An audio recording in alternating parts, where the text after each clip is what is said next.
dėl vieno drono įskridimo suvaryti visą šalį į Rusius. Tai čia nėra sprendimas. Už 2 milijonus ar kiek ten tą droną nušovė, ta raketa kainuoja. Čia rumunų lėktuvas buvo. Tai kieno ta raketa? Kas už ją moka? Kai jų atskristų ten dešimtis, tai atsakymas labai paprastas. Atsitrenktų ten, kur buvo numatyta. Ir nieks jiem nesutrukdytų šiandien.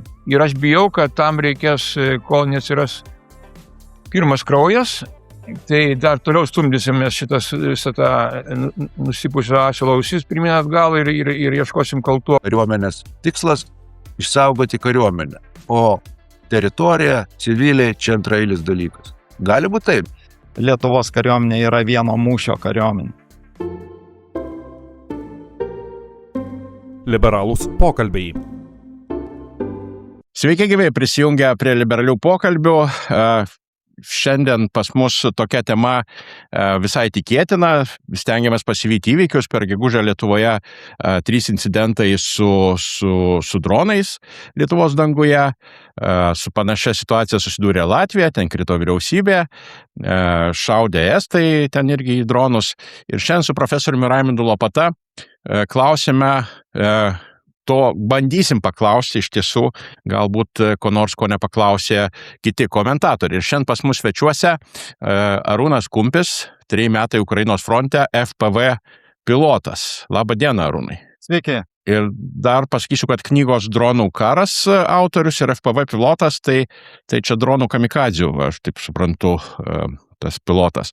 Na ir Arūnas Degutis, kovo 11 akto signataras, šaulys, dirbantis informacinių operacijų srityje. Labą dieną, Arūnai. Pradėkim gal nuo to pirmojo paprasto klausimo, kas čia vyksta tam danguje ir ar mes esam tikrai tokie akli ir čia gali skraidyti bet kas tik nori ir kada nori ir svarbu, kad žemai skristų toks jausmas. Jo, aš tik norėjau pataisyti ar papildyti, kad abu Arūnai yra Šaulių sąjungos nariai. Ne vienas. O kalbant apie tai, kas čia dabar vyksta, tai elementariausiai matom, kad susidurėm su nauja realybė ir dabar užsukantis į Lietuvos oro erdvę dronai jau bus ne sensacija kažkokia tai po 1 ar 2 per metus, o tai bus nuolatiniai atvejai. Klausimas, ar mes esame pasiruošę tokiai naujai realybei ar ne. Tai jeigu kalbėti iš techninės pusės, tai reikėtų suprasti ir pradėti kalbėti apie 2 dedamąsias šitos problemos dalis. Tai yra pirmoji, tai yra jų aptikimas, klasifikavimas ir sekimas jų skrydžio. Ir antroji dalis, tai jau yra neutralizavimas. Ir dar trečioji dalis civilinė gynyba turbūt, nes čia dabar taip gavosi keistai, kad čia maždaug vietoj kažkaip iš kariuomenės, man tai toks jausmas, kad iš kariuomenės problemos virto visuomenės problema, nes maždaug, gelbėkitės, kas galit, maždaug, dronas skrenda. Tai taip, ta trečioji, jeigu įvardysim trečiąją dalimi, tai visuomenės informavimas, kuria realiai ir išsibandėm su tom žinutėm, kurios buvo išsiustos, kiek jų ten reikėjo ir reikėjo ten siųsti, tai jau čia kitas klausimas, bet iš esmės tai buvo žinučių siuntimo, SMS žinučių siuntimo funkcijos testavimas, ne joks ne oro gynybos. Čia būtų tas pats rezultatas buvęs, jeigu būtų išsiusta, kad ten oro kažkokie kataklizmai kyla, audros ar kažkas, tai ir pranešama apie tai. Tai va, tai grįžtant prie tų kitų 2 pirmųjų dedamųjų, tai yra aptikimas ir neutralizavimas, tai akivaizdu, kad šiandien mes neturime nei pirmos, nei antrosios dalies. Mes negalime jų nei aptikti, nei neutralizuoti tam skirtomis priemonėmis. Tai rezultatas dabar už oro gynybą atsakingi, apskritai už gynybą atsakingi pareigūnai teigia, kad visai teisinasi, kad 100% vis tiek neapginsim oro erdvės, tam reikėtų ten milijardai, dabar vaikšto įvairios sumos, nežinau iš kur jas traukia, tikriausiai dalį nusiskaito nuo Izraelio, ten to oro gynybos kupolo ten samatų ten nesivardijamos nuo 1,5 milijardo iki 150 milijardų sumos. Tai nerimta apie tai kalbėti elementariausiai. Tai va, tai... Labai atsiprašau, Arūnai, kad pertraukiu, bet čia ir Jonas pasakė, bet man atrodo gan klaidingai susidurėm su nauja realybė. Kokia čia nauja?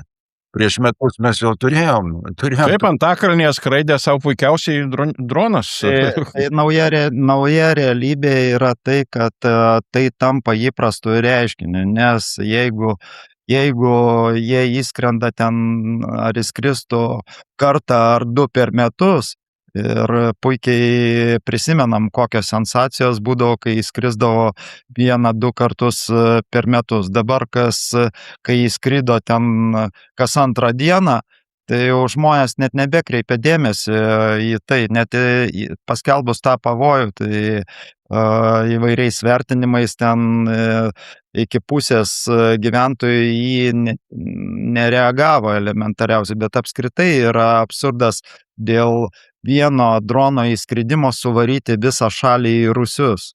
Tai čia nėra sprendimas, dėl ko aš ir sakau, kad šiandien mes neturim sprendimo nei aptikimo, nei neutralizavimo, o kalbos apie tai, kad juos neutralizuos, bet prieš neutralizavimą tai turi ir identifikuoti. Tai identifikuos priskridę NATO oro policijos naikintuvai ir neutralizuos milijonus kainuojančiomis raketomis oras. Tai čia yra nerimta apie tai net kalbėti. O tai žiūrėkite, jeigu mes jų negalim aptikti, gal jie čia skraido, gal mes net nežinom, kad jie čia skraido. Čia jau folkloras yra apie grybautojus ir aš, pavyzdžiui, nei kiek nenustepčiau, kad prasidėjus grybavimo sezonui jų būtų aptikta miškose ne 1 ir ne 2, bent jau nuolaužų. Ką Arūnas galvoja, nes žiūrėkit, tos problemos, kurias mes matom, ne, dėl oro gynybos apskritai, ar ne? Bet gal čia yra, apeliuoja į tai, kad keičiasi technologijos, dabar nusipirksim, tai po dienos jos jau bus pasenusios ir taip toliau ir panašiai, bet gal čia yra kita mentaliteto išraiška, pavyzdžiui, kad kariuomenės tikslas išsaugoti kariuomenę, o teritorija, civiliai čia antraeilis dalykas. Gali būti taip, bet panašu, kad net šitos funkcijos nesugeba realizuoti. Jo, tai iš tikrųjų realybė šiek tiek keičiasi, nors, kaip pasakai, Raimundai, čia nieko taip neturėtų būti naujo, ypatingai kariškiam. Ir aš prasidėjo kažkoks reakcija ir požiūris keistis gal. Bent jau vaizdai matosi, nors yra visiškas pasimetimas, komunikacija tragiška, reakcija patys, tik aptarinėjom. Prisidengti galima bent kuom. Ir iš tikrųjų čia yra bendras toks yra ir tikslas būna, ir priemonė prisidengti kažkom tai objektyviom lygtai aplinkybėm, kad mes darėm viską gerai, bet nieko nepavyko, kadangi viskas ne nuo mūsų priklauso. Ir čia gali būti pasiteisimas be galo, be krašto. O kad kariuomenė iš tikrųjų, čia yra, mes kartais nesuprantam, kad kariuomenė, jeigu pasižiūrėjus į tą vieną čia keitį įstatymą dėl pagreitintos reakcijos į galimus išpuolius, tai apsibrėžė reakcijos greitį, pagerino tik tai karo reikmėm naudojimo objektų atžvilgiu.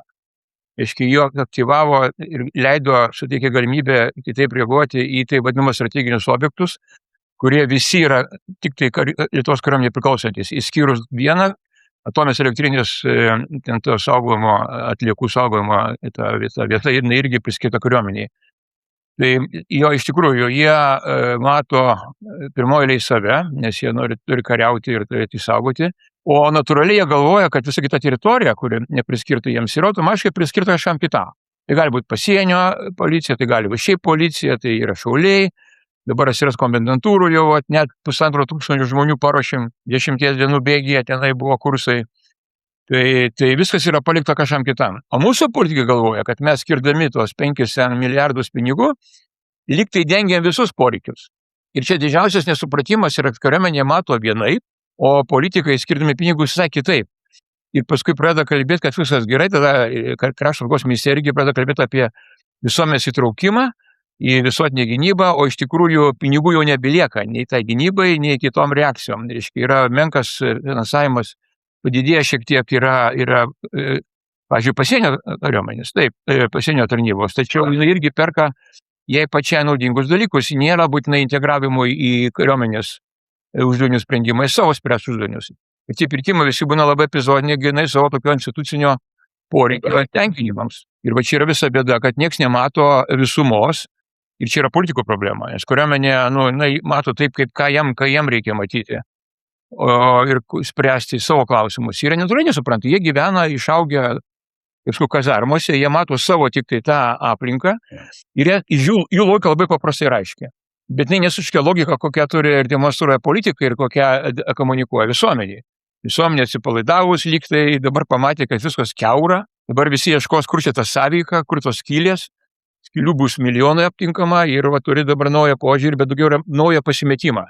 Dargi požiūrio nėra, dar požiūris turi būti suformuotas ir tada jau kalba apie priemonės. O čia gal, pavyzdžiui, armijos vadovybės pasirinkimo irgi tam tikras klausimas, nes visas išsilavinimas karinis ir visas tas, kaip sakyti, su dronais, beveik pradžio pas kažką turbūt dar ir sovietinio truputį yra, o šiaip ankstyvasis NATO, kur dar toks konvencinis karas pagrindė jiems numatytas kariauti. Jie sprendžia savo, kaip jie supranta problemas. NATO doktrina, pagalba amerikiečiams arba kitiems NATO partneriams su savo divizija, lietuviška divizija, kuria lietuviška divizija, NATO divizija, jie labai aiškiai suprantamai kalba.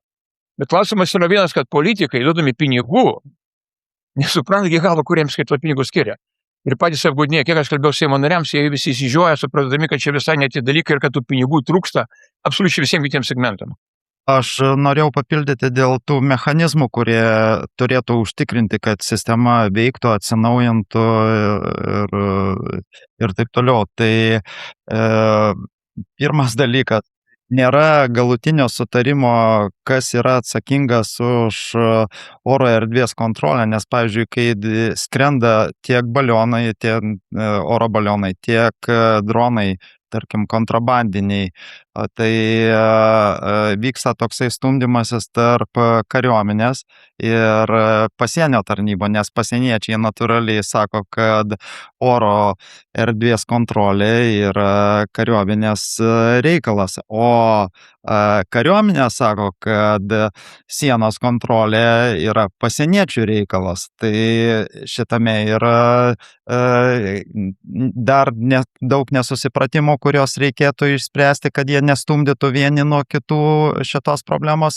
Ir kalbant apie kariuomenę, kuri turėtų reaguoti, atsinaujinti, modernizuotis ten ir taip toliau, tai mes turim čia minimum dvi institucijas, kurios tiesiogiai dalyvauja priimant sprendimus susijusius su mūsų tiek oro erdvės, tiek apskritai gynyba. Tai yra kariuomenė ir antras dalykas Krašto apsaugos ministerija. Ir kariuomenė čia vaidina labai svarbų vaidmenį. Kariuomenė turi teikti karinį patarimą Krašto apsaugos ministerijai, kurioje yra tokia agentūra GRA, kuri vykdo pirkimus, įsigijimus. Ir tarp šitų dviejų institucijų taip pat vyksta stumdymasis, nes Krašto apsaugos ministerija garsiai nesako, bet gali suprasti, kad jinai to patarimo negauna ir to patarimo, kuris atitiktų šiuolaikinio karo realijas. O kariuomenė irgi garsiai nesako, bet gali jausti iš jų ten tų pasiteisinimų, kad Krašto apsaugos ministerija mums nenuperka to, ko mums reikia. Tai ir mes atsiduriam tokioj situacijai, kaip tu gali nupirkti to, ko tau reikia, jeigu tas naudotojas tos įrangos ar sistemų tau aiškiai nepasako, ką reikėtų pirkti. Tai vat ir šitame yra problema, bet jinai jau kyla apskritai iš nekompetencijos. Ne vien tik tai, tai yra apskritai, kad kariuomenė ilgą laiką šalinosi nuo Ukrainos karo reikalų, nes buvo tas tokia formuojama nuomonė, mes ukrainiečiams padedame, tačiau patys neįsitraukiame ir stebime visą tą dalyką iš šalies tam, kad Ukraina mūsų neįveltų, neduok dievė, į karą. Tai kariuomenės visą laiką buvo tokia pozicija. Aš atsimenu, kaip pats išvykau į Ukrainą, tai net buvo mano rinktinės vado oficialus raštas, kad ten priduoti visą ten aprangą, antsiuvus, viską, kad neduok dievė, kad kas nors mane Ukrainai pamatys su kažkokiais ten Lietuvos kariuomenės atributais, nes taip ir buvo siekiama atsiriboti, kad neduok dievė nepasakytų kažkas tai, kad mes ten esam ar tai kažką. Tai ir vyksta toksai žaidimas. Žiūrėkime, net per Ukrainos, taip sakant, Lietuvos paramos Ukrainai pusę. Mes ten toks jausmas, kad mes tą paramą apskritai taškom, ne? Tai nuperkam 3 raketas, tai duodam šovinių ir taip toliau, bet pati juk idėja buvo kokia. Jis buvo susijusi su technologijom ir su technologijom grinai oro erdvės apsauga, ar ne? Sakykime, mes tos pinigus, tai yra 0,25% mūsų BVP, per 180 truputį daugiau milijonų eurų. Ar ne? Mes tos pinigus investuojam į ukrainiečių technologijų gamybą čia Lietuvoje. Žiūrėkite, yra taip, kad čia truputį irgi yra kaip iškreiptas truputėlį supratimas, kad ir iliuzijos ar lūkesčiai, kad ukrainiečiai dabar paims ir perkel savo technologijas ir gamybą į Lietuvą dėl to, kad mes ten jiems nupirkom čipsų kažkokių. Tai aš čia sarkastiškai sakau. Bet esmė yra tame, kad pirmiausia turėtume suprasti, kad ukrainiečiai kaunasi realiai už mus. Tai ten yra mūsų priešakinės linijos, o ne mes padedam ukrainiečiams dėl to, kad mes esam gražus ir pūkuoti, ir labai moralūs. Ne, mes jiems padedam ir tai pagal tos pagalbos procentus ir kiekius matyti, kad padeda tie, kuriems labiausiai skauda, kurie yra sekantis eilėje. Ir šiandien nereikia turėti iliuzijų, kad kai ir jeigu sustos kariniai veiksmai Ukrainoje, tai mums įsijungs laikrodis, kada agresiją patirsim mes. Tai mes padedam ukrainiečiams tikrai ne iš altruistinių sumetimų. Ir reikėtų suprasti, kad kokia jinai ten bebūtų ta pagalba, ar jinai technologinė, ar mes siunčiam kojines, ar maistą, ar dar kažką, tai ar pinigus. Visa pagalba kariaujančiai šaliai yra reikalinga ir už visą pagalbą jie yra dėkingi. Bet mes neturėtume būti tokie egoistai ir sakyti, kad mes jum suteikiam pagalbos ir dabar jūs ten už mus mirštat tūkstančiais ir atvežkit mums technologijas ir gaminkit čia pas mus. Tai tos technologijos, kurias jie išplėtojo, sumokėję savo asmeniniu krauju, tai yra Ukrainos ir Ukrainos žmonių. Bet Arūnai, šitą atiduoti, pavyzdžiui, dronus būtų problema iš tiesų, nes jie, ne dronus, antidroninės sistemas, nes jiems patiems jos reikalingos yra tikri. Bet gamybos technologiją pasidalinti, tai kodėl ne, faktiškai? Atiduoti nereikia. Reikia mums paprasčiausiai turėti tuos 2 dalykus tarp kojų ir nuvažiuoti ten, bendradarbiauti su jais, klausti patarimo ir pas save vystyti tas technologijas, o ne sėdėti čia ir laukti, kol ukrainiečiai kariaudami ir mirdami už mus dar už mus padarytų ir išspręstų mūsų gynybos problemas. Dabar realiai tai taip juk yra. Atsiranda žmonių, kurie priekaištauja ukrainiečiams, kad jie neperkelia savo technologijų gamybos į Lietuvą dėl to, kad mes jiems kažką tai davėm. Na, baikit. Ne, aš, Arūnai, ne tą turėjau omeny, aš kalbu apie tai, kad buvo pačių ukrainiečių nemažai čia apsilankiusių, kurie siūlėsi tą daryti. Tai jie siūlosi nedaryti, jie siūlosi padėti, bet kuom tu gali padėti žmogui, kuris nenori pats nieko daryti. Tai prasme, duris Ukrainoje visos atviros nuo pat karo pradžios. Mūsų kariuomenė galėjo turėti nuolatinės atstovus fronte. Visuose ten štabuose, priešakinėse, antrinėse linijose, skirtingose padaliniuose, kurie sėdėtų ir rašytų ataskaitas ir apie tas sistemas, kurios yra pasiteisinos, kurios veikia. Automatiškai mūsų, jeigu sistema veiktų, pas mus užsakinėtų pas verslininkus būtent tokių sistemų ir verslininkams duotų užduotį, kad sudarykite sutartį su tokiom ir tokiom Ukrainos įmonėm, vystykite bendras technologijas šitas, nes mes jas tikrai iš jūsų nupirksim. Bet tų kariškių vykimas į frontą ar pafrontės vienetiniai atvejai buvo, dabar jau daugiau ten užsiema Šaulių sąjungos vadas Idzelis, turi daugiau ryšių ir bendradarbiauja, nuvažiuoja ten, įsimeta į autobusiuką kokį kariuomenės atstovą su civilia uniforma, nusiveža ir dabar baisiai kariuomenė giriasi tom, kad mes labai bendradarbiaujam su ukrainiečiais, nes nusiuntėm ten su Idzeliu kažkokį tai štabo karininką, ar ten iš mokymų ir doktrinos valdybos kokį kapitoną. Ir tada jisai eina ir kaip kokią naujovę pasakoja, kaip ten Ukrainoje. Arūnai, viskas saugu, bet grįžtant tada prie to klausimo, tai ką darom vis dėlto su ta oro gynyba, turint omenyje visas šitas problemas, kurias mes aptarėm. Jo, bet dar aš apie pinigus visiems patinka, užduosiu klausimą. Kur šauna ta raketa, ne, kur Estijoje iššovė? Už 2 milijonus ar kiek ten tą droną nušovė, ta raketa kainuoja. Čia rumunų lėktuvas buvo. Tai kieno ta raketa? Kas už ją moka? Lietuva ar Rumunija? Rumunija.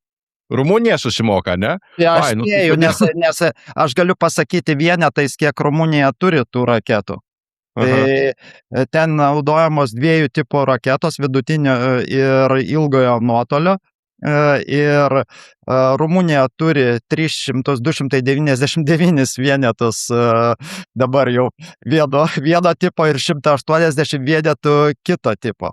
Tai jūs galite įsivaizduoti, tų raketų kaina yra vidutinio nuotolio nuo 500 tūkstančių iki 700 tūkstančių eurų vienetas, o ilgojo nuotolio nuo milijono iki 1,5 milijono. Ir mes jų turim, ne mes, rumunai turi iki 500 vienetų. Bet tikėtis tada, kad jie už 300 milijonų čia iššaudės, tai irgi mums turbūt nelabai. Tai čia yra 2 dalykai, kad vienas dalykas, kad tai brangiai kainuoja, antras dalykas, kad jų mažai turi. Įsivaizduokit, 500 dronų ir čia labai didelė sėkmės atvejis, kad pataikė vieną iš vieno. Tai reikėtų skaičiuoti, kad ten į vieną droną turėtų būti paleistas 2 raketos arba į 2 dronus 3. Tai toksai būtų realistiškesnis skaičiavimas. Tai vieneto kaina dar išaugtų. Čia kaip panašiai oro gynybos sistema Patriot yra. Tai ten PAC-3 raketos yra, vienos kaina apie 3 milijonus, bet į vieną taikinį tam, kad būtų 100% garantija, iš karto paleidžiamos 2 raketos. Tai kainuoja vienas paleidimas, kainuoja ten 5-6 milijonus dolerių. Tai žiūrėkit, apie kokius skaičius kalbam. Visa Lenkija turi tų raketų, oras nuo 500 iki 1000 vienetų. O žiūrėkit, tai gal dronai, jie šiaip kol, kol nenukrenta ant kažkokio, gal nėra tokia didelė grėsmė, tegu jie čia savo skraido ir viskas. Vienas generolas, ar nežinau, koks jo laipsnis, kad taikos metu reikia šaudyti ne į visus, o tik tai tos, kurie kažkam galbūt į grėsmę tiesiog. Aš taip ir manau, kad jeigu eisi strateginį objektą kariuomenės, tai tą nuspręs nukalti ir taikos metu. Bet jeigu ne, tai taupomo sumetimais siūlė nešaudyti visas dronus, o tik tie, kurie realiai grėsmę kelia kažkam konkrečiai. Tai čia dar dėl pinigų dar neaišku, dar klausimas, kam čia įstatys sąskaitą. Dabar, kai vienas kitas jį paleista, raketą dar nieko, bet jeigu pusė išnaudos, tai rumūnai turbūt nežiūrėsis taip jau labai tokiam gražiom akim, sakydami, kad mes jums dovanojam tokius pinigus. Jie parės reikalauti kompensacinio mechanizmo arba atstatymo savo pajėgumų, nes jie čia nedaro mums nemokamos paslaugos. Gal jums atrodo, kad čia mums viską turi daryti nemokamai, mes kažkada tai kažką tai ten nuveikėm, arba dabar davėm naujom kainom senus įrengimus padovanojom ukrainiečiam. Čia buvo toksai atvejis, kai gyrėsi ministras, kad mes atidavėm ir kaina labai didelė, paskui, kaip atrodo, nustatė, kad ta kaina buvo naujų įsigijimų kaina, o ne visų daiktų. Čia visur tas yra apgaulė, apgaudinėjimas, tokia tarp institucinis toksai lenktyniavimas ir slapukavimas. Nėra bendros sistemos nei reaguojant, nei ruošiantis. Ir aš bijau, kad tam reikės, kol neatsiras pirmas kraujas, tai dar toliau stumdysimės visą tą nusipusio asilo ausis pirmyn atgal ir ieškosim kaltų, o paskui gali būti dar blogiau ir suirutė, ir visokios krizės, bet nuo to sprendimai gali būti dar blogesni, nes streso atveju metu visas pasimetimas tik tai sukelia dar daugiau blogesnių pasiekmių. Bet gerai, bet idealiu atveju, kas čia per įranga turėtų būti, kad apsimokėtų tą 10 000 kainuojantį droną kažkaip, ne tai, kad apsimokėtų, bet kad būtų racionalus kažkoks. Žiūrėkit, yra toksai karinis terminas kaip karinis sumanymas. Tai nuo to reikėtų pradėti. Ir turėtų susėsti ekspertai, sprendimų priėmėjai ir, pirmiausia, paruošti kažkokį juodraštį strategijos ir jį pasitvirtinti. Bet šiai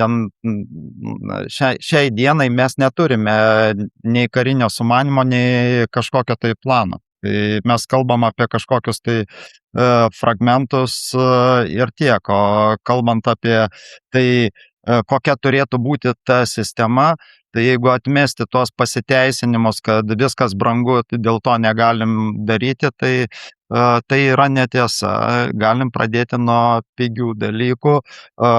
Netgi infrastruktūra dalinė yra tam, kad tos pigius dalykus išdėstyti. Tai man pačiam teko būti, yra pas mus tokia valstybinė įmonė kaip Telecentras, kuri turi tinklą bokštų. Ir jisai daugeliu atveju yra išdėstytas pasienio regionuose.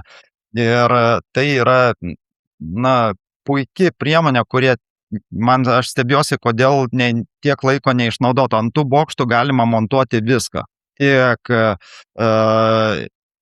audio sensorius, tiek video ir termo įrangą tų žemai skraidančių objektų atpažinimo. Tai aš tik tai patikslinčiau audio sensorius, tai čia tiesiog mikrofonas, kuris, grubiai tariant, kuris klausosi atpažįsta garsą, ne, drono?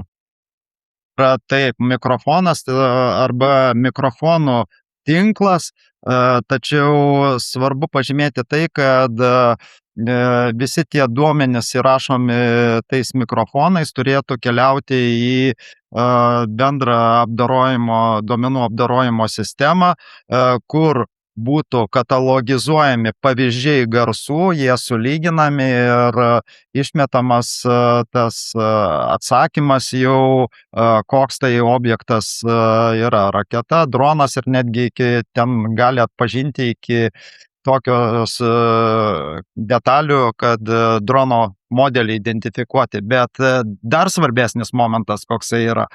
Tie sensoriai išdėstami yra keliais teritorijoje, keliais lygiais, tai yra žiedais. Ir pagal tai kur tas garsas juda, galima nustatyti tikslę kryptį, kur juda tą garsą skleidžiantis objektas.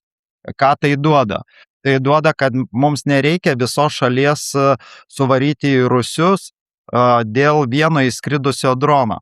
Mes galim sekti jo skridimo trajektoriją ir priklausomai nuo tos trajektorijos skelbti vienokį ar kitokį pavojų. Tai yra, turėdama tokią sistemą, šalis gali ekonomiškai toliau vystytis ir išjunginėti tik tai tuos rajonus, per kuriuos skrenda. Jau nekalbant apie tai, kad aptikimo, tai yra neutralizavimo sistemos irgi gali analogiškai pasijungti priklausomai nuo to, kur juda tas objektas. Šiandien mes mėginame atpažinti tuos žemai skrendančius bepiločius objektus turimomis vidutinio ir ilgojo nuotolio radarų sistemomis, kuriuose tie objektai tai atsiranda, tai išnyksta. Elementariausiai dėl paprastos fizikos, kad jie pasislėpia už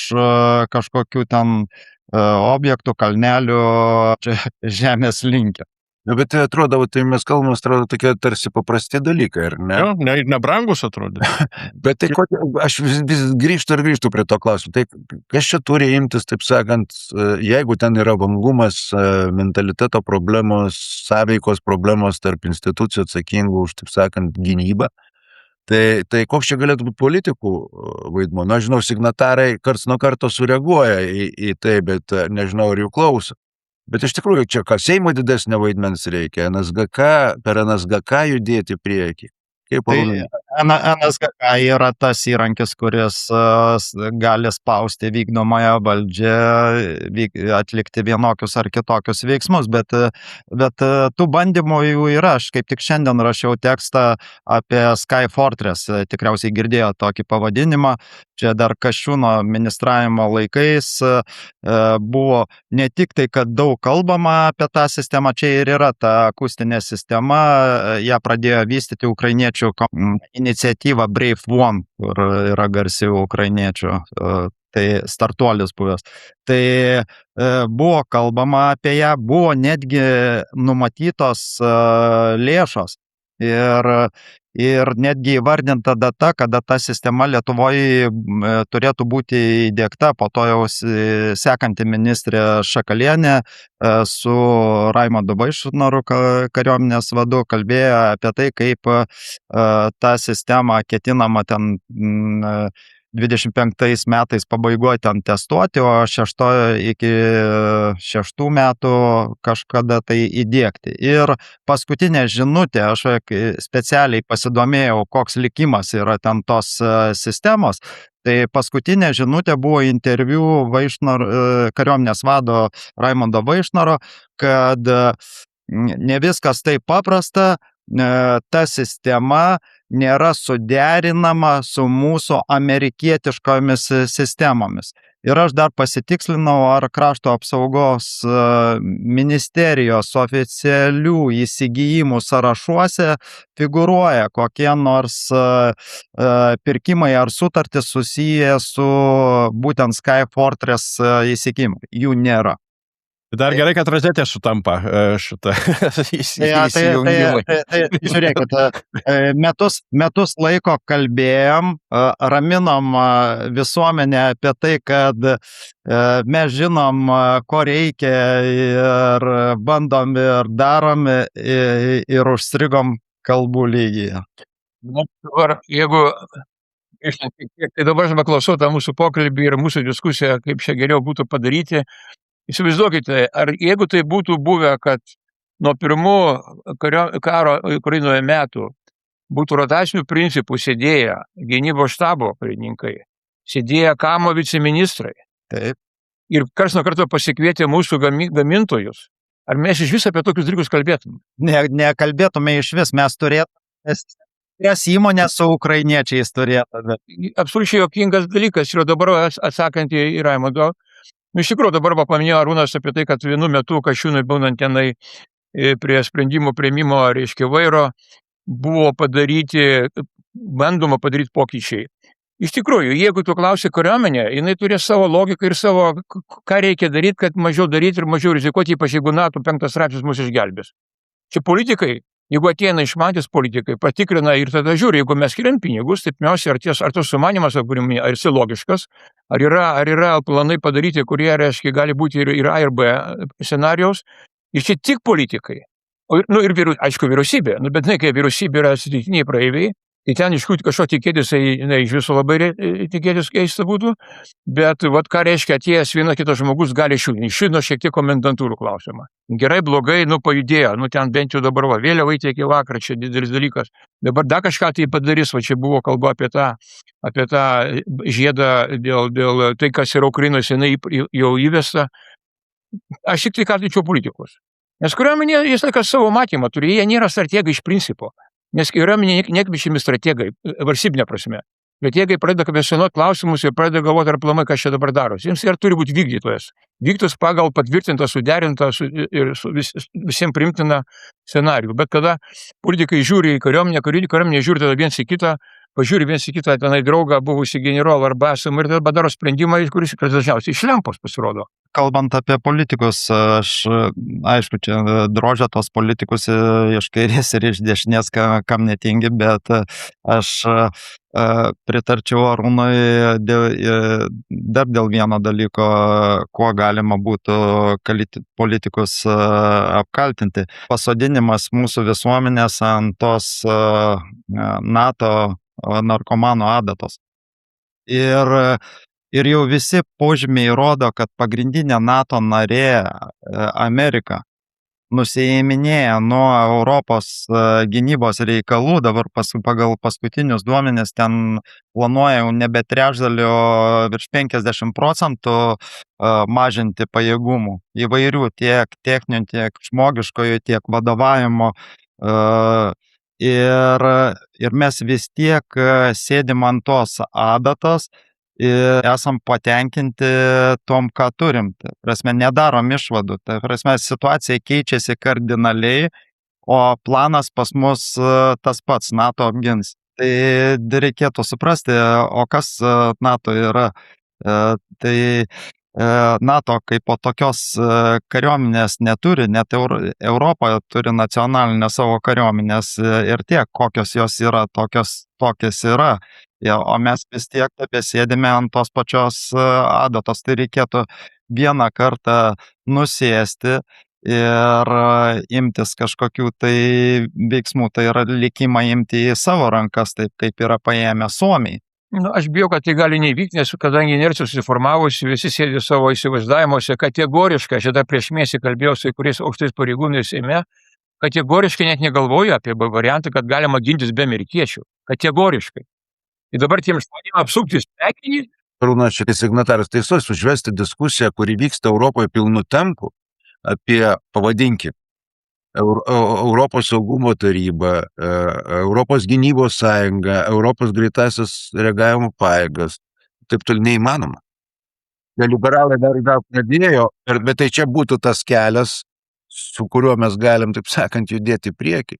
Nekalbant iš tikrųjų apie tos individualius, pavyzdžiui, Suomija arba dabar, pavyzdžiui, Lenkija, nekalbant apie Lenkijos žinomus pajėgumus, ar ne, bet kalbant apie amerikiečių vaidmenį, taip sakant, Europos gynime, ypač turint omenyje, pavyzdžiui, tuos kosminius palydovus, ar ne. Dabartinis santykis tarp Europos visų sudėjus ir Amerikos yra maždaug 250 amerikiečių, mūsų 50 europiečių turime. Tai ką padarė Lenkai, padarė proveržį. Jie dabar pasirašyti kontraktai, keliaus tie pirmieji kosminiai palydovai, keliais šimtais, jeigu nedaugiau. Ir Lenkai jau, taip sakant, turės teisę suteikti kitiems, taip sakant, savo sąjungininkais naudoti, net štai individuali lyderystė. Ne? Man įdomu, aš nenoriu čia dabar panikos sėti, bet man įdomu, va dabar čia mes praskrido pasiklydęs dronas, ne? Bet sakysim, skristų į Lietuvą, nežinau, 15 dronų kokių tai kovinių. Kaip čia viskas vyktų? Kaip jūs papasakokit? Jonai, jeigu galim dar praplečiant tavo klausimą prieš atsakant į jį, tai kiek čia yra mistifikacijos, kad kažkas čia juos nukreipinėja, ir taip toliau. Mums svarbu, kad jie skrenda, čia reikia akcentuoti, kad jie skrenda iš Baltarusijos, Rusijos krypties, tai faktas, ar ne?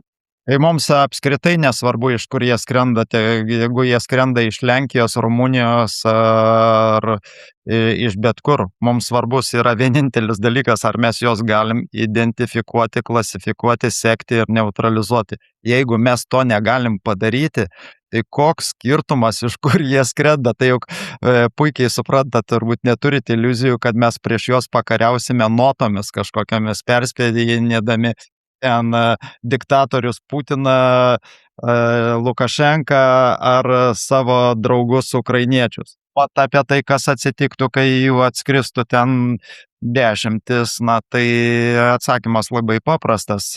Jie nuskristų ir atsitrenktų ten, kur buvo numatyta. Ir nieks jiem nesutrukdytų šiandien. Nes NASAMS raketomis, leistų turbūt tą NASAMS raketą, jeigu jie skristų į NASAMS raketos dislokacijos vietą. Jeigu Gedimino pilis skrenda, pavyzdžiui, tai tada jau viskas piliai, kaip sakant. Arba jau Klaipėdoje jūrų šventės metu. Arba kaip Žemaitaitis sako, į tą baubiančią minę prie Seimo.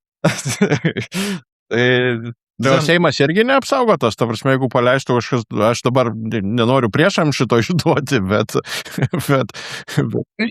Visos ribojimo ir draudžiamos zonos visos yra žemėlapį pažymėtos. Čia nereikia AIPA jungi, įsižiūrė online, susirasti visas vietas, kurios yra pažymėtos, kurios yra riboto naudojimo. Labai geras pastebėjimas. Ten, kur yra pažymėtos, ten ko gero ir būtų siunčiama, bet reikėtų dar vieną dalyką suprasti, kuo dronas skiriasi nuo, pavyzdžiui, raketų, ten kokios jos bebūtų. Tai, kad dronas yra precizinio taiklumo ginklas. Tai yra raketa, priklausomai nuo jos modifikacijos, turi paklaidą ten 10 ir gali svyruoti iki 100 metrų. Dronas skrenda į kvadratą dydžio 0,5 metro ant 0,5 metro. Tai yra pro langelį, kaip Gali per trajektoriją fortkę įlėkė. Tai va. O neša šiandien tie dronai, kur pavyzdžiui Firepoint 1 ukrainietiški nuo 60 iki 120 kg sprogstamosios medžiagos. Tai aš Ukrainai skraidydavau su FPV dronais, kurie nuo 3 iki 4 kg didžiausias svoris būdavo. Tai kai tokiu dronu įskrendi pro tą fortkę į namą, kur slepiasi rusų pėstininkai, tai namo stogas pakyla į orą kokių 10 metrų ir iš viso namo lieka tik tai plytų krūva. 4 kilogramai. 4 kilogramai, o šitie long strike dronai ir šahedai tame tarpe neša nuo 50 iki virš 100 kilogramų sprogmenų. Dabar Kursinkevičius čia skaičiavo ir sakė, neįmanomai didelė kaina to kupolo sukūrimo. Čia yra suskaičiuota irgi su raketom viskas, kad bus. Ar kaip tą droną iš vis numušti tada, ta prasme, jį tik tai elektroniniam priemonėm galima nukreipti. Kaip Nacionalinio saugumo komitetas čia kažkaip sakė, kad skaičiavom, bet labai brangu kupolą padaryti. 50 milijardų, kur kainuotų skaičiai vaikščiojo. 5 milijardų suskaičiavo. 150 aš girdėjau. O tai čia yra, ta prasme, pasiteisinimai tokio lygio skauda petį nedarysiu. Iš oro traukti skaičiai. Tai ką aš ir minėjau, čia tie skaičiai visokie vaikšto, bet jų pagrindinis tikslas yra pasiteisinti, dėl ko mes 5 karo metais esame pliki. Įdomu, kaip jisai skaičiavo, iš kur jis gavo duomenis, labai būtų įdomu pažiūrėti, kaip.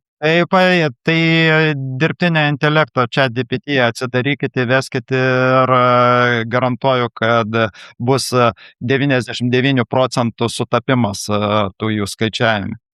Niekas čia nesivargina, manot, kad sėdėjo per mėnesius, kaip mes su dronų sienos projektu ir skaičiavo, analizavo ten ir taip toliau. Ne, jis sėdo vakare prie ChatGPT, įvedė užklausą ir gavo tuos skaičiukus, kuriais manipuliuoja. O ta dronų siena, tai jos projektas, sakykime, kokios ten lygio bebūtų, bet vis tiek, jisai kariuomenės vadovybėje supažindintas su juo, aš supratau, kad taip, ar ne? Jo, jie minėjo, man ten gramatinės klaidas aiškino, kokį šitam doktrinų, mokymo ir doktrino valdyboje vadovai man ten priekaištavo, kad jūs padarėt gramatinių klaidų tame projekte. Žiūrėkite, perskaitė ir Vadinasi, perskaitė. Čia kaip mano draugas vienas rašydavo, vokiečių firmoje dirbo ir rašydavo ten ilgas talmudus ataskaitų ir įtarimas buvo, kad net jų nieks neskaito, tai ten kažkur tai vidury tekste rašė ten porą keiksmažodžių ir po to vokietis sako, atėjo, sako, tu šitą nejuokauk. Tai, jie pasižiūrėjo, o kas iš to? Prasme, aš turėjau tokią naivią iliuziją, kad kai pradėjo kalbėti ten naujasis ministras, jį drožė šitą vyriausiasis vadas, mūsų prezidentas, šitą dėl to, kad rezultatų nerodė. Jisai ten pradėjo pasakoti apie tą daugiasluoksnę gynybą, kurią darys ir ten tos 500 milijardo, kur bus skirta. Tai aš turėjau tokią iliuziją, kad jie pasiims tą projektą mūsų padarytą, pervadins kaip vokiečiai į tą rytų flango gynybos liniją ir šitą ir įdiegs, bet net to nesugebėjo elementariausiai. Tai ką daryti dabar, aš nesuprantu, valdžioj niekas nieko nenori daryti, kariuomenė irgi kažkaip tai visi, nežinau, ko laukia, kraujo? Taip, reikia, kad kažką tai atskridęs dronas užmuštų, tada viskas paspartės, nes realiai taip dalykai vyksta. Kaip sako, Ukraina greitai mokosi, nes liejasi kraujas. Mes irgi nesimokom iš jų, bet mokysimės iš savęs. Bet gaila, kad suprantat, koks yra dalykas. Čiagi ne anekdotas yra, kad Lietuvos kariuomenė yra vieno mūšio kariuomenė. Tai yra realybė ir gaila labiausiai dėl to, kad... Kodėl jūs taip sakot, kad vieno mūšio kariuomenė? Klausimas, išsilaikyti 2 dienas ar 3. Stengiasi išsilaikyti 3 dienas. Aš neku taip dėl to, kad aš žinau, kaip dalykai vyksta kare. Aš žinau, kad, pavyzdžiui, link Lisičiansko, kai rusai puolė Lisičianską ir buvo pasiusta parama Gūro, tai 70% nuostolių Gūras patyrė, 70% nuostolių nepasiekęs savo pozicijų. Tai toks yra realus karas, jeigu dar tu jam nesi pasiruošęs, neturi priemonių, tai galima įsivaizduoti, kiek nuostolių patirs geležinis vilkas vien judėdamas pasitikti ten tų kolonų. Tai tiek ir patirs nuostolių. Tai kiek mūšių tada... O čia technologinis faktiškai atsirinkimas, nes mes su oro erdvės nevaldoma. Kalbant kariniais terminais, esminis dalykas yra atstumas, per kokį tu gali daryti poveikį priešui. Ir tam, kad nors kažkiek tai išsilaikytum, tas atstumas turi būti nemažesnis. Norima, kad būtų didesnis, bet turi būti nemažesnis. Tai aš galiu labai paprastai jums suprantamai paaiškinti, kad šiandien tas atstumas, kur masinė ugnimi gali priešą naikinti, kurį užtikrina tiek ukrainiečiai, tiek rusai šiame kare kariaujantis, yra 20 kilometrų. 20 kilometrų. atstumas, kurį deklaruoja mūsų kariuomenė, kuri šiandien dienai gali užtikrinti masinę ugnį, yra 2,5 kilometro. Ir kai bus anot jų jau įdiegti ten droniniai pajėgumai, išaugs iki 5 kilometrų. 2,5 kilometrų tai yra ta patrankėlė ant mūsų vilkų, kurie gali pasiekti ir masinę ugnimi naikinti priešą. Čia kaip su lankais prieš muškietas maždaug, aš suprantu, civilizacinis kažkoks. Aš čia pasakiau taip gana simplifikuotai tam, kad būtų kiekvienam civiliui suprantama, bet esmė tame ir yra. Tu negali kovoti tos akmens amžiaus priemonėmis prieš modernę kariuomenę. Elementariausiai, todėl, kad ta kariuomenė tave naikins dar tau nepriartėjus iki jos per šūvio atstumą. Galvoju, gal signataras įkvėps mums optimizmo, nes dabar jo tikrai nėra. Aš nesu pesimistas, iš principo pagal savo turbūt genetiką, daugiau realistas, bet su optimizmu aš čia niekaip negaliu save apgauti, bandau vienaip kitaip. Ir galų galą pradėjau galvoti, gal čia reikėtų šiaip keisti, gal tą komunikaciją sakyti, kad pereiti iš tikrųjų prie kitos gaidos emocinės, kad reikia vis tiek demonstruoti kažkokį tai susitelkimą, kažkokią tai ryžtą, nes ką mes dabar kalbam, tai žmonėms duodama iš tikrųjų nelabai teisinga mintis, nes pasimetimas visiškas reiškia, nes aš tikrai tai Arūno argumentus nieks negalėtų rimtai sakyti, nebent tik tai ieškodami gramatinių klaidų jo, reiškia, pasisakymuose. Visi argumentai tik sueitų, aš esu tikras, nes ką minėjo tie skaičiai, tai aktyviai parodo. Ir kaip aš sakiau, aš tikiu, kad kariuomenė kažką darys, ką padarys, tai čia jau kitas klausimas, bet turbūt darys, nes jie dabar pakabinė savo visą garbę ir orumą ant to, kad jie įsispyrė, aiškina, kad tai bus, tai bus taip, kaip bus. Bet kažką tai reikėtų bent jau visuomeniai demonstruoti savo, kuo mažiau susiskaldymą, reiškia, tą bandymą surasti, kas mus jungia, nes tokie dalykai tik tai mūsų priešą džiugina, kai mes visi nerandam atsakymų, automatiškai įvardinam kaltininkus, kurie yra mes patys, nes ta pati valdžia, tie pati kariuomenė, tie pasisėjimas yra mūsų pačių pasirinkimas. Kariuomenė nėra iš mėnulio, yra tie patys žmonės, su tais pačiais įdomi ir su savo lūkesčiais. Politikai tie, kurio mes išrinkom, tikėdamėsi, kad melas mums sušluosim viso po kilimu. Ir kai pažadėjo tai, kad taika lyg tai priklausys nuo deklaracijų ir nuo tų lozungų, vyriausybė pasirinko irgi tą daugumą, kurie apgavo savi ir kitus, tai čia mes patys kalti, tai pirmoji ir ar amerikiečiai iš kur išeina, ar vokiečiai nepasiruošė, tai čia tik tai, kaip sakau, pasiteisinimo. Mes patys turime bent jau rodyti ryžtą ir pastangas, kaip kažkada mes darėm. Atrodo, buvo beviltiški dalykai, visiškai beviltiški. 20 metais neturėjo aplamai ginklų, jokių nebuvo ginklų. Aišku, situacija buvo kitokia, bet tas ryžtas sustabdė, reiškia, rusų kariuomenę. Mes visi puikiai suprato, kad čia mums šansų jokių, jeigu visi pajėgumai išeis į gatvę, bet buvo aplinkybės, kuriomis mes pasinaudojom, bet prašiausiai jie įsigando bent jau tuo metu mūsų, pirmiausia, aišku, kraujo ir kiekio lavonų. Dabar šitas jos nesabdys, dabar tik tai stabdyti gali tik tai kaina. Kaina, kurių jie gali patirti įsiveržę į svetimą teritoriją. Tai pirmiausia, viską keisti reikia nuo pasaulėžiūros, nuo mindseto ir čia paskui ieškoti atramos taškų, kur eiti į priekį, nes dabar mes sukamės ratu. Kol kas sukamės ratu ir reikia iš ratų išeiti, kaip galima greičiau. Noriu pasakyti tą tokį, kad irgi čia uždavinėdamas tos klausimus ir visą kitą kažkaip jaučiausi, klik ir paniką siejam, žinai, čia kaip ir ta gynybos paskelbimas, 80 milijonų žmonių pamatė, kad čia mes slepiamės kažkur tai ir taip toliau. Ir galvoju, kad, nežinau, bet turbūt verta vis dėlto apie tai kalbėti, vien dėl to, kad, imtumėmės kažką daryti, o ne pasislėpę lauktume. Tai kągi, ačiū Jums labai už šį pokalbį. Optimizmo kol kas, nors signataras labai stengiasi, bet daug turbūt kol kas neišgirdom, bet vis dėlto, laikykimės ryžtingai.